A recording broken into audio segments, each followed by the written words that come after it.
Welcome to Bad Cold Outreach. I'm Luke. What episode is this? 7. 7! That's Luke.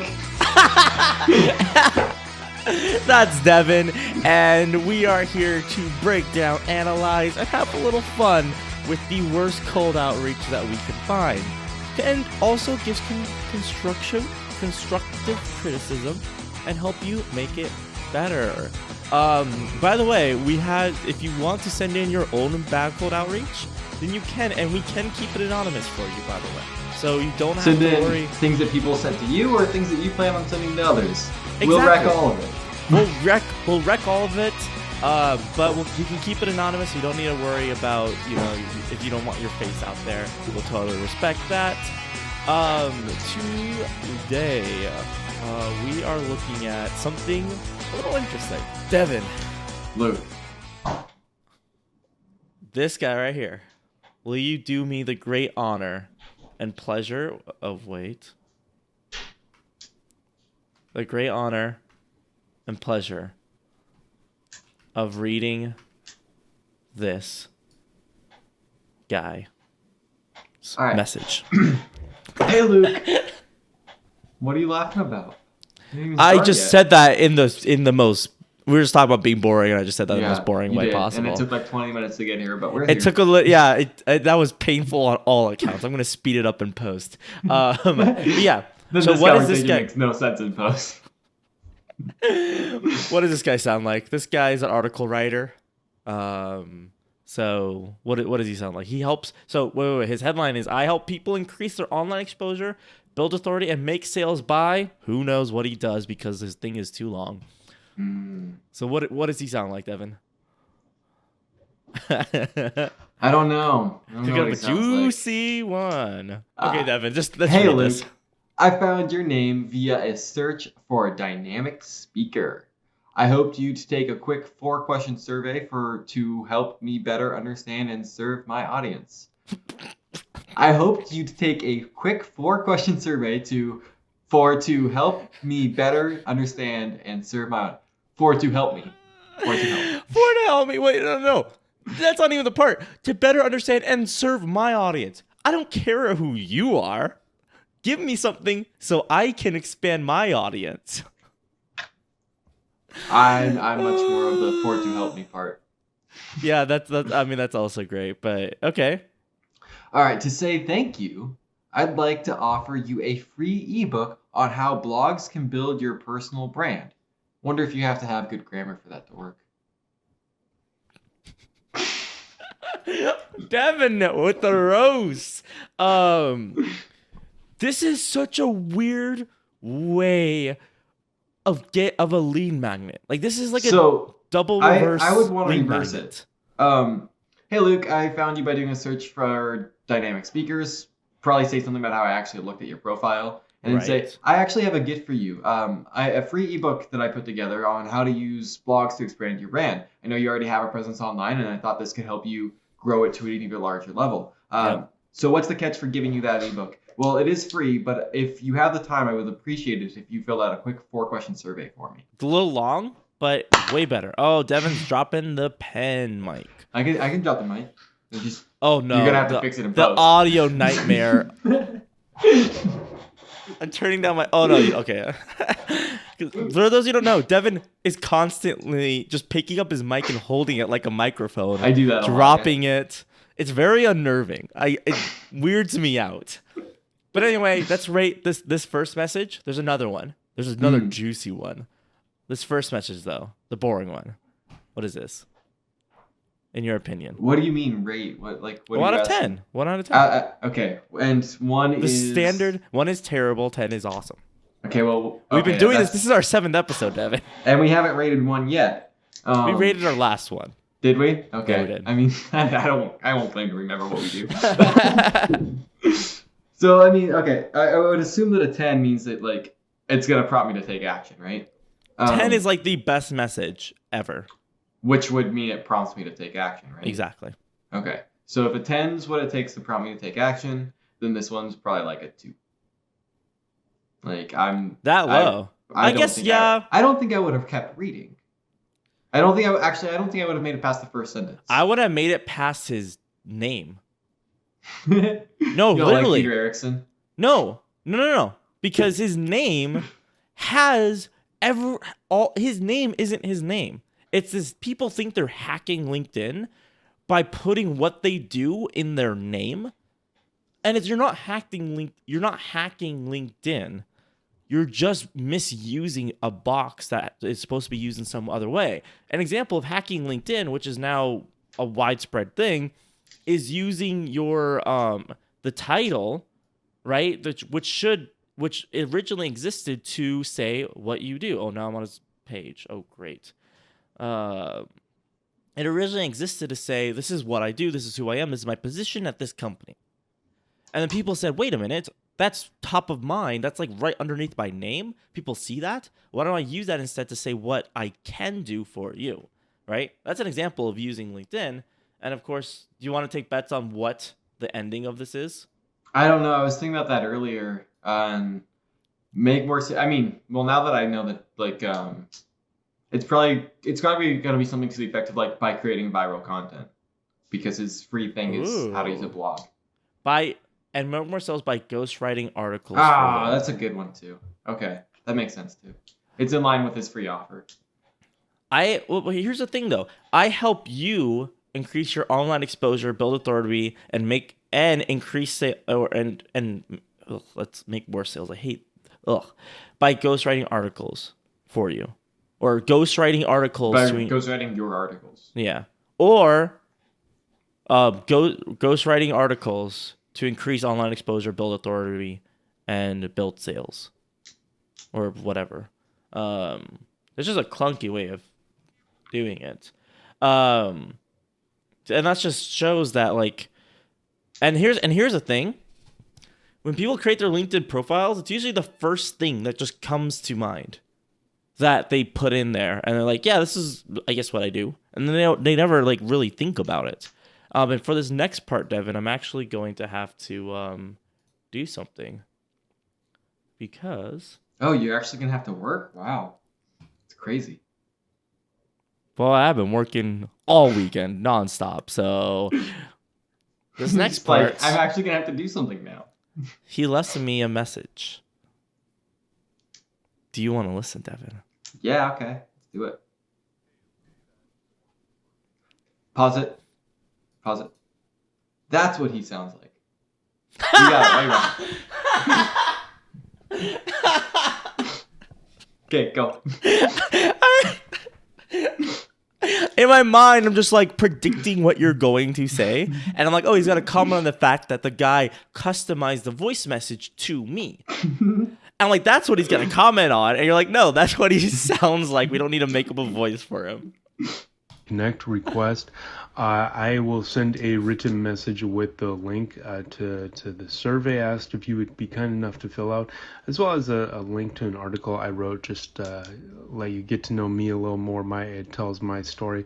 Also, I thought I'd pass along a little personal branding tip for you. I hope it serves you well. Either you can use it for your podcast, speaking engagements, or articles you write or whatnot. But if you go to Google and you type in a question that maybe your listeners write in and email you about, or you get at speaking engagements or whatever, type that into Google, and then below that you'll see a box that says other questions or similar questions people ask. And those are questions your readers and whatnot, listeners, are wondering about. Keep clicking and you'll get ideas of questions you can answer. Okay. Like the last part, I'm going to give my thoughts on this. Then give your thoughts on it. That's the whole point of this video. That's what we do here. How easy, he said, LinkedIn only gives me 60 seconds to talk. I don't know who you are. Like, the fact that I would listen for 60 seconds for a full minute on something on, like, that's basically the equivalent of picking up the phone and someone talking for 60 seconds without you interrupting them or hanging up. It's probably even worse, honestly, because I can just fast forward. I can just exit out of it. I have no commitment. There's no social commitment. Compare this though to like running an ad. on like a video ad. Yeah. I'm way more likely to listen to something in my inbox than I am to watch a video ad for more than 2 seconds. I mean, statistically, video ads are only watched for 2 seconds, which is what makes YouTube's 5-second skips so powerful for the advertiser. Is you just gave me 2.5 times more time to get people to listen. Right. So, I mean, I'm much more likely to listen to something longer in an inbox than I am in a video ad. So, then, I mean, video ads that are like 6 minutes long. Right. And, I mean, comparatively, yes. Yeah. I mean, yeah, comparatively, I mean, to a video ad, yeah. But the thing is, so he was trying to I guess his goal was to make a personal connection. So you hear his voice, so you get to know him, and then he gives a piece of advice. And that was his strategy, right? How easy is it to go, hey, Luke, just leaving a voice message because I want to get to know you personally. And I wanted to actually give you a tip on writing articles because I know you're probably really busy and you're stressed out and you don't know what to write about that your readers will be interested in. A fun tip is just type in a question that you've already answered on your blog and then click the button and then click the drop down menus once you scroll down because they'll be recommended questions. And then once you look through more of those recommended questions, you can get more ideas about writing articles. Can't wait to talk to you more. See ya, right? I'm also trying to figure out in my mind how easy I think it is to automate this whole thing. Like, I need to say, hey, Luke, at the beginning, right? And then just I don't know if there must be software out there that, I've never heard of software out there that will automate you saying, oh, hey, Luke, and then going and then recording the rest of the and then pairs it with the rest of the message and then sends that message as a LinkedIn it's message. Literally like audio files, right? Like it's not at all complicated to just do anyway. I'm not saying it's complicated. I'm just saying like I've never seen anything that does that. But have you looked? I've looked at a lot of LinkedIn automators. I've never seen anything that does voice messages. Well, sorry. Well, again, so have you looked for it though? So I don't know if there's anything out there or not because I've never looked for it. I guess I haven't looked specifically for something that pairs voices together. Let's just give it another listen. Hey, Luke, I just wanted to say thank you. I don't think that's automated. Why? It's all in the same. It's not That would be some killer. Can I not rewind? No. That's annoying. Anyway, that's. I think voice messages, if you want to spend the time to do them, sure, but make them engaging. Actually talk to me, and don't delay getting to the strategy's fine. He read something that said the strategy, or he thought of the strategy. And I think the strategy's weak because there's way more sophisticated strategies that people don't already know. How would you leave a voice message then? No. I thought you were talking about the advice he was giving in it. No. I'm saying that. No, I do like the idea though of you connect, make it personal, and give some advice. I think that's a cool overall principle. Mm-hmm. Yeah. And then so hopefully my voice message came through okay. Hopefully you heard my speedy message okay. Huh. I'm not trusting this guy to write anything for me ever. LinkedIn only gives me seconds to talk. That's not funny. Okay. Anyway, since you obviously can't send links via voice message, here's a link to the survey. Respond to me. Also, it's a feature available on LinkedIn app. It's a great way to make online connections more personal. It's like I don't know. I don't like this ask. It's like asking me to go out of my way to do something I don't normally do. Sure. I actually have worked with several people who exclusively will not respond if you don't leave it as a voice message. Yeah. Their preferred mode of communication. I get that power move basically, or that I get that, but it's not framed really that way here. It's framed as a way for me to connect with him better. And I don't really there's no reason for me to connect with him better right now. It's more easier to type a response, go for it. Voice message is my personal preference. Love more of my heart and my story. So here's a link to the article I wrote about how sir. See, this is here. Put this first. look, I love for you to know more of my heart and my story. So here's a link to an article I wrote about how I survived a childhood brain aneurysm and survived through years of childhood bullying. Like that piques my interest first. And I'm like, all of a sudden with this, I relate to you. All of a sudden I want to interact with you. And all of a sudden you're also, I mean, just because, and this is a smart play because speakers always have some kind of past experience that they use in their speeches. And by saying, hey, I have one too, without actually saying it, you're already relating to me without saying like, hey, I know probably because you're a speaker, you have some kind of childhood experience. See, this the human connection. Like, this should be first. Like, if he sent me this, like, obviously not just this, right? But oops, I messed up. Oh boy. But yeah, if he sent me this first, this be a lot better. And then he has a personal branding survey link. So I just think that like him as a person, I have no problems with. It's just like the outreach. I'm like, you could do so much. Like, you have so much of the building blocks there. Is that you could do so much better. The other thing to keep in mind too here, and this is really good for anyone who's watching this. Most industries, most people absolutely suck at marketing. If you're doing any form of outreach in most spaces, you're going to crush your competition because they're not doing anything. Right. And I think this guy is not in a space where that's true.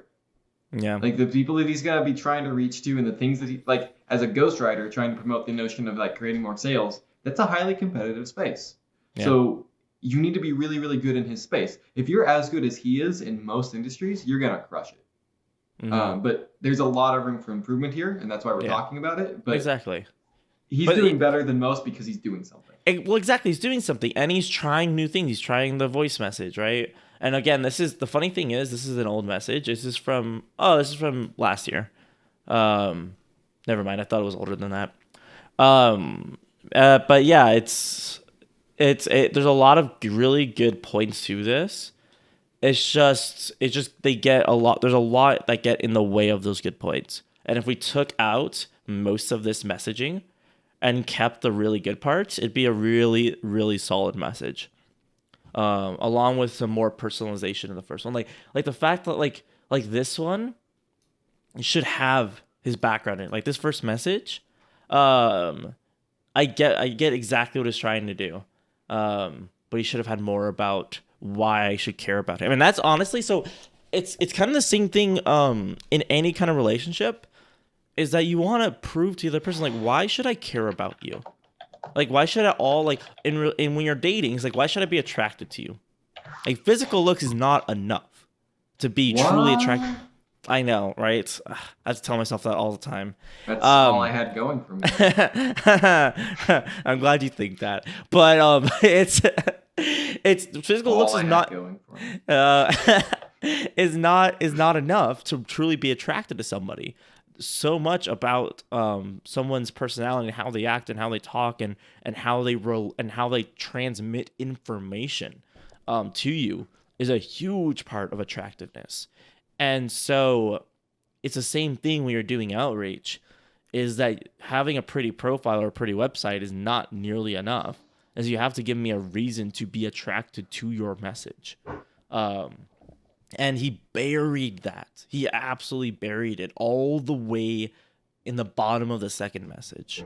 And that's unfortunate, because if he put this in the top one, I would have responded to him. And that's just, and I'm like, oh, you missed out on opportunity. Shame.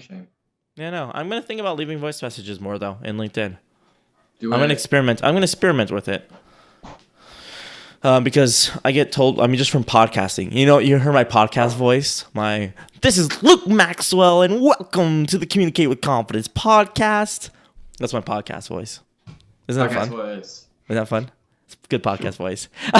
Sure. Devin's over it. So anyway, overall, this message had a ton of potential. This person had a ton of potential. And unfortunately, their messages they just didn't have enough experience to accurately write out good messages. And so hopefully he's doing a lot better. Hopefully, he's actually putting the stuff about, the really good stuff about him first.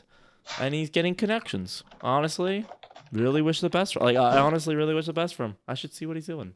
Yeah. I should message. I'm gonna see what he message does him. now. What should I? A year later. Devin, should this be? Wait, is this gonna be a first for Bad Cold Outreach? Should I message him back? Do it. What should I? Should I leave him a voice message? Do the survey. Oh. And then leave him a voice message saying, "Hey, I did the survey." Devin. Oh, okay. I tried to do your survey, but there was a 404 error, so I don't know what's going on here, but hope all is well. Wait. Watch, Devin. Look how good I am. Watch this. I'm going to snip this. There we go. Okay, and here's let's draft this. Okay, responding a year and 4 months after his initial message. Yeah. Okay. Respond as if you just got the message.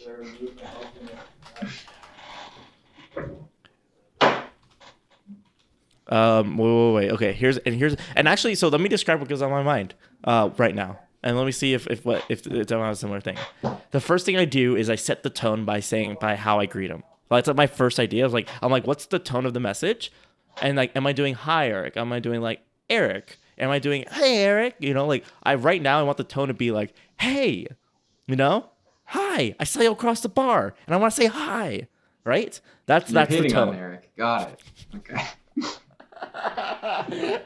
As a long lost friend, I see him across the bar. Go, hey! I can't believe you're here. What are you doing here?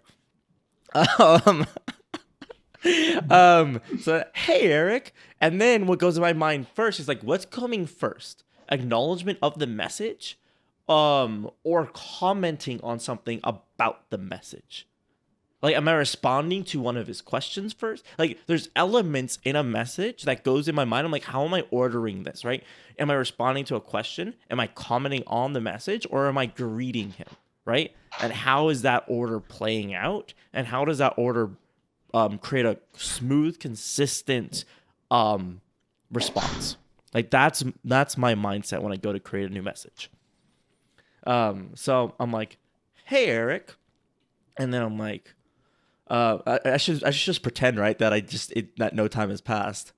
That's what I'm thinking. Yeah. Yeah. Pretend like Eric, you literally just got this message. You just tried sound like you have a fascinating story, and when I try to take your survey, I got a 404 error. Oh, sad face. And then it's shift. Is it control to not send? Maybe. There we go. Maybe. Can I still get the free ebook though? There we go. Let's see. Honestly, all right. So it sounds like you have a fascinating story. And when I tried to take your survey, I got a 404. Should I read this in a Luke voice? You sound like you have a fascinating story. When I tried to take your survey, I got a 404 error. Can I still read your free ebook though? I appreciate the voice message. All the best, Luke. D. Maxwell. No. I hate that so much. And send. Woohoo. Okay. I really hope he responds. Let's end this here, and we'll start. So hopefully we'll be able to say what he said in a future one. Yeah, next week, if you want to see what Eric says back, you gotta subscribe and turn that notification bell on, so that way you know when we have a new Bad Cold Outreach, and we know if he responded or not and what he said. Careful, Luke. You're sounding like a YouTuber right now. I know. I am a YouTuber. Are you kidding me? I've been on YouTube for 8 years. Isn't that fascinating? Mm-hmm. And you have like 8 subscribers. That's fascinating too. My other channels, which I also have 8 subscribers on. No, I'm. But yeah, so that's gonna be it for this episode of Bad Cold Outreach. It went a little longer than usual, but honestly, I think it's worth it. I think it's very much worth it. And he does this for him, so that's all that matters. And I do this for me, so everyone just leave. But But hit the notification bell so you can know what his response is. And honestly, why don't you send Devin and I cold messages? I mean, Devin's primarily on Facebook, but if you connect with me on LinkedIn, LinkedIn, attach a message to your connection, and then tell me, hey, by the way, I watched Bad Cold Outreach. Yeah, do it. And then I can go, okay, your message sucks for this reason. And no, I want to do that. not over text. Use the exact script that I told you to use, and then I'm gonna tear it apart. That would be a little cheeky thing, but no, because you can't tell emotion over text. So of course I'm not gonna tear into you over text. That's strictly for person-to-person time. But anyway, Devin, sounds like we're done here. Yeah. See you next week. We should leave that as a challenge. Personal challenge. Like, how much dead air can we leave at the end? Before we just break. It's turned into an hour-long show. And just dead air. We talk just about gets progressively longer each time.